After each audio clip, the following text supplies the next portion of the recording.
Hello students, in this video we are going to study about integrity constraints। तो हमारे पास integrity constraints क्या होते हैं? integrity constraints हमारे पास set of rules होते हैं, मतलब कि हमारे पास ऐसे rules होते हैं जिससे हमारे पास integrity maintain हो जाए।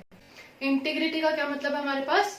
integrity का मतलब no modification, मतलब जैसा हमारे पास डेटा है वो ऐसे का ऐसे ही रहे, उसमें कोई चेंजेस ना आए। जैसे सपोज हमने कॉलेज का नाम कोई सेव किया है कि हमारा कोई भी डीयू का कॉलेज है या फिर आईआईटी है, तो हमने कॉलेज का नाम जो सेव किया है वो वैसे ही रहे, उसमें कोई चेंजेस ना आए। मतलब जो भी इंफॉर्मेशन हमारे पास डेटाबेस में सेव है उसमें कोई मॉडिफिकेशन ना हो, वो एज इट इज रहे। तो जैसे हमने कुछ डेटा को इंसर्ट किया, अपडेशन की या फिर कोई भी और प्रोसेस किया, उसमें कोई चेंजेस ना आए, वो एज इट इज रहे। तो हमारे पास इंटीग्रिटी कॉन्स्टेंट 4 टाइप्स के होते हैं। First type is domain constant, second type is entity integrity constant, third type is referential integrity constant and fourth type is की कॉन्स्टेंट। तो ये चारों हमारे पास इंटीग्रिटी कॉन्स्टेंट के टाइप हैं। तो सबसे पहले हम देखते हैं फर्स्ट टाइप, जिसको हम बोलते हैं domain constant. So domain constant का बेसिकली मतलब क्या है कि वो अपने डोमेन के अंदर ही रहे। मतलब कि जैसे सपोज हमारे पास कोई कॉलम है, वो इंटीजर टाइप का है, तो उसमें इंटीजर डेटा ही स्टोर हो, उसमें कोई और डेटा स्टोर ना हो। अगर कोई कॉलम हमारे पास स्ट्रिंग टाइप का है तो उसमें स्ट्रिंग डेटा ही स्टोर हो, मतलब वो अपनी रेंज के अंदर रहे और यू कैन से डोमेन के अंदर रहे, उसको हम डोमेन कांस्टेंट बोलते हैं। इसका हम एग्जांपल देख लेते हैं। तो सपोज हमने एक टेबल ले लिया, इसमें हमारे पास कॉलम्स है ID, name, semester and age. तो आईडी कॉलम तो हमारे इंटीजर टाइप का है, इसमें सब कुछ इंटीजर ही है। नेम कॉलम हमारे पास स्ट्रिंग टाइप का है, इसमें सब कुछ स्ट्रिंग ही है। तो सेमेस्टर कॉलम में हमारे पास सारा इंटीजर है, तो हमने इंटीजर लिख दिया। अब एज कॉलम में देखो, हमारे पास फर्स्ट सेकंड तो इंटीजर है, लेकिन यहाँ पे थर्ड पे हमने कैरेक्टर ले लिया, तो ये अलाउड नहीं है। डोमेन कांस्टेंट का मतलब जो सा कॉलम जिस टाइप का है उसमें उसी टाइप का डेटा स्टोर होगा, कोई और टाइप का डेटा स्टोर नहीं हो सकता। अगर कॉलम कैरेक्टर टाइप का तो कैरेक्टर डेटा स्टोर होगा, हमारे पास स्ट्रिंग टाइप का स्ट्रिंग डेटा स्टोर होगा, इंटीजर टाइप का तो इंटीजर डेटा स्टोर होगा, टाइम टाइप का तो टाइम वाला डेटा स्टोर होगा, डेट और करेंसी, मतलब जो भी टाइप है वही टाइप का डेटा स्टोर होगा। इसके अलावा कोई और डेटा उस कॉलम में स्टोर नहीं हो सकता। इसको हम बोलते हैं डोमेन कांस्टेंट। और हमारे पास सेकंड टाइप कौन सी है? Entity integrity constant. Entity integrity constant का मतलब जो भी हमारे पास प्राइमरी की होती है, प्राइमरी की का सबसे पहले हमारे पास मतलब क्या है? प्राइमरी की मतलब जो भी हमारे पास यूनिक कॉलम है। जैसे फॉर एग्जांपल हमारे पास क्लास में स्टूडेंट्स है, स्टूडेंट्स के नेम तो सेम हो सकते हैं। जैसे सपोज हमारे पास एक क्लास में 3 अंजलि है, 3 अंजलि है, तो तीनों के नेम तो सेम हो गए।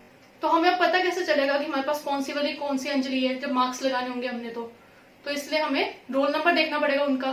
तो रोल नंबर हमारे पास यूनिक एंटिटी होती है, मतलब सबका रोल नंबर अलग अलग होता है ना, किसी का 1 2 3 4, तो सबका अलग होगा, तो उसको हम बोल देते हैं प्राइमरी की। प्राइमरी के मतलब कि जो सा कॉलम यूनिक है उसको हम प्राइमरी की बोलते हैं।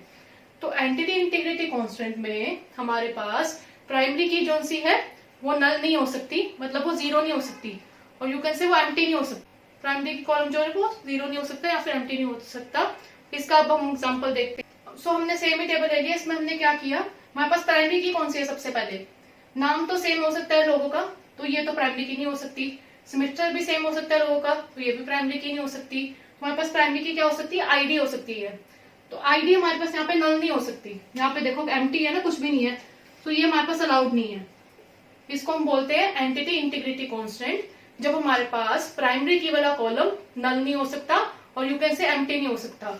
तो ये हमारे पास प्राइमरी की वाला कॉलम है, तो हम इसको अंडरलाइन कर लेंगे ताकि हमें पता चल जाए ये प्राइमरी की वाला है। तो ये हमारे पास नल नहीं हो सकता, इसको हम बोलते हैं एंटिटी इंटीग्रिटी कांस्टेंट। अब हम थर्ड टाइप देखते हैं, जिसको हम बोलते हैं रेफरेंशियल इंटीग्रिटी कांस्टेंट। तो रेफरेंशियल इंटीग्रिटी कांस्टेंट में हमारे पास प्राइमरी की के साथ साथ फॉरेन की भी आती है। फॉरेन की हमारे पास क्या होती है? जो हमारे पास एक टेबल की प्राइमरी की होती है वो ही दूसरे टेबल की फॉरेन की बन जाती है। फॉरेन का मतलब क्या होता है? जहां पे हम नहीं रह रहे ना, उस कंट्री को हम फॉरेन कंट्री बोल देते हैं। तो सिमिलरली जो से टेबल में हमारे पास असली में प्राइमरी की नहीं है, पर वो उसकी फॉरेन की बन जाएगी। जैसे फॉर एग्जाम्पल यहाँ पे आईडी जो है वो प्राइमरी की है, आईडी अब किसी और टेबल की फॉरेन की बन जाएगी, उसको हम बोलते हैं फॉरेन की। तो हमारे पास जब भी रेफरेंशियल इंटीग्रिटी कांस्टेंट की बात होती है तो हमें ये दिमाग में आ जाना चाहिए कि ये हमारे पास फॉरेन की बात हो रही है। क्योंकि रेफरेंस का क्या मतलब होता है? हमने किसी की रेफरेंस ली, मतलब किसी और ने हमारी हेल्प की। यहाँ पे 2 पर्सन इन्वॉल्व है ना, तो सिमिलरली हमारे पास रेफरेंशियल इंटीग्रिटी कांस्टेंट में भी 2 टेबल्स होंगे।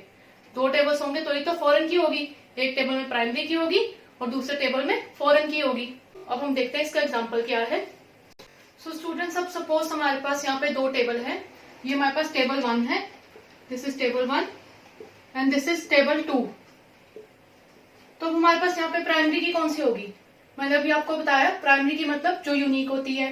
तो लोकेशन तो सेम हो सकती है, बट जो सा डी नंबर है और यू कैन से ये नंबर जो है वो हमारे पास यूनिक हो सकता है, तो इसलिए ये हमारे पास प्राइमरी की हो गई। सो इस टेबल की हमारे पास प्राइमरी की बन गई टेबल 1 की।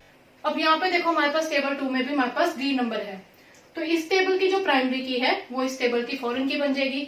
ये भी अभी मैंने आपको बताया था कि एक टेबल की प्राइमरी की दूसरे टेबल की फॉरेन की बन जाती है, तो इसकी प्राइमरी की हमारे पास इसकी फॉरेन की बन गई, तो ये हमारे पास क्या हो गया, ये फॉरेन की हो गई। अब यहाँ पे देखो हमारे पास प्राइमरी की में कौन से नंबर है, 11, 24, 13, लेकिन फॉरेन की में हमारे पास क्या है, 11, 24, 18, 13, मतलब 18 यहाँ पे है ही नहीं प्राइमरी की में, बट वो फॉरेन की में कहां से आ गया। तो ऐसे हमारे पास खुद अलाउड नहीं है कि खुद ही कोई नंबर यहाँ पे आ जाए। यहाँ तो ये एम्प्टी होना चाहिए या फिर बिल्कुल सेम होना चाहिए। हमारे पास जो भी प्राइमरी की में है वही सेम फॉरेन की में होना चाहिए, या फिर अगर ऐसा नहीं है तो हमारे पास फॉरेन की में उस जगह पे एम्प्टी हो सकता है और यू कैन से नल हो सकता है, नल वैल्यू हो सकती है, बट ये नहीं है कि उसकी जगह पे कोई वैल्यू आ जाएगी। सो दो केसेस अलाउड है, यहाँ तो बिल्कुल सेम या फिर नल वैल्यू, ये अलाउड नहीं है कि कोई वैल्यू आ गई।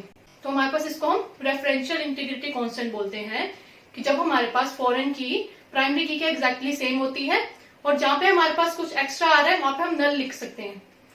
अब हम देखते हैं फोर्थ टाइप, जिसको हम बोलते हैं की कांस्टेंट। की कांस्टेंट हमारे पास क्या होता है, की कांस्टेंट का मतलब जब हमारे पास प्राइमरी की जो सी है वो या तो यूनिक होनी चाहिए या फिर नल होनी चाहिए। अब हम इसका एग्जाम्पल देखते हैं की कांस्टेंट का। तो सपोज हमने यही सेम टेबल ले लिया, यहाँ पे हमारे पास अब प्राइमरी की कौन सी है, डी नंबर ही है, तो हमारे पास प्राइमरी की जो वो यूनिक होनी चाहिए ना, 11, 24, 13, 11, बट यहाँ पे तो 11 रिपीट हो रहा है, तो यहाँ पे ये अलाउड नहीं है, ये अलाउड नहीं है, क्योंकि यहाँ तो प्राइमरी की नल हो सकती है या फिर यूनिक हो सकती है की कांस्टेंट का, ये हमारे पास रूल है। तो यहाँ पे हम सीधा लिखते हैं नल या फिर एम्प्टी रहने देते इसको, वो चल जाता, लेकिन यहाँ पे सेम रिपीटेड वैल्यूज नहीं हो सकती, तो हम इसको बोलते हैं की कांस्टेंट, कि प्राइमरी की वाला कॉलम या तो यूनिक होना चाहिए या फिर नल होना चाहिए, there should be no repeated values. तो हमने देखा था कि हमारे पास एंटिटी इंटीग्रिटी कांस्टेंट में भी हम प्राइमरी की बात कर रहे थे, बट वहां पे हम बात कर रहे थे कि हमारे पास प्राइमरी की जो है वो नल भी नहीं होनी चाहिए, बट की कांस्टेंट में हमारे पास प्राइमरी की जो है वो नल हो सकती है। सो स्टूडेंट्स, अगर आपको इस वीडियो में कोई डाउट है आप नीचे कमेंट्स कर सकते हो। Thank you.